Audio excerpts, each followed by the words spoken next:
الحمدللہ رب العالمین الصلاۃ والسلام علیک یا رسول کریم اما بعد فاعوذ باللہ من الشیطان الرجیم بسم اللہ الرحمن الرحیم۔ ناظرین کرام، دوستو، بزرگوں، میری بہنوں، چھوٹے بچوں، السلام علیکم ورحمۃ اللہ وبرکاتہ۔ امید ہے آپ سب خیریت سے ہوں گے۔ اللہ تعالیٰ آپ سب کو خیریت سے رکھے، ہم سب کا خاتمہ ایمان پر فرمائے۔ دوستو، آج کی ویڈیو کا بیان ہے آپ صلی اللہ علیہ وسلم کی امت گمراہ ہو جاتی اگر آپ یہ لیتے۔ جلد نمبر 4 صفحہ نمبر 330 حدیث نمبر 1004 بخاری مسلم ترمذی۔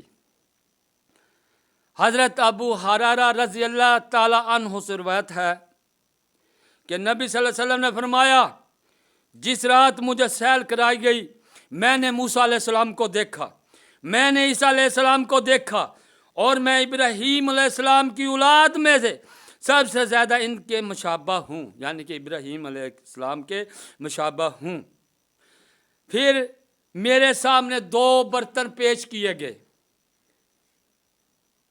ایک میں دودھ تھا، ایک میں شراب تھی۔ پیش کرنے والے نے کہا، آپ جسے چاہیں لے لیں، یعنی کہ شراب کا پیالہ لینا چاہتے ہیں شراب لے لیں، دودھ کا پیالہ لینا چاہتے ہیں دودھ کا پیالہ لے لیں۔ تو آپ صلی اللہ علیہ وآلہ وسلم نے دودھ کے پیالے کو لیا اور اس کو پیا، اور کہا گیا آپ نے دین فطرت کو اختیار کیا، یعنی کہ دین اسلام کو اختیار کیا۔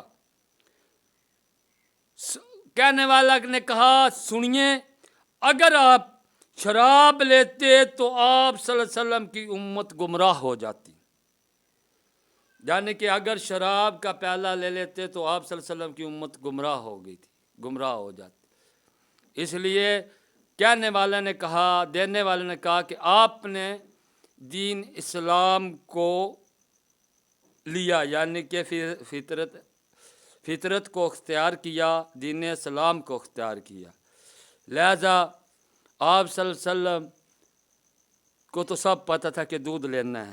یہ تو ہمیں بتانے کے لیے کہ شراب ایسی چیز ہے کہ شراب پینے سے امت یہاں گمراہ ہو جائے، آدمی بھی گمراہ ہو جاتا ہے پینے سے، اسے نہیں پتہ رہتا میں کیا کرنا ہے کیا نہیں، الٹ پھلٹ بولتا ہے۔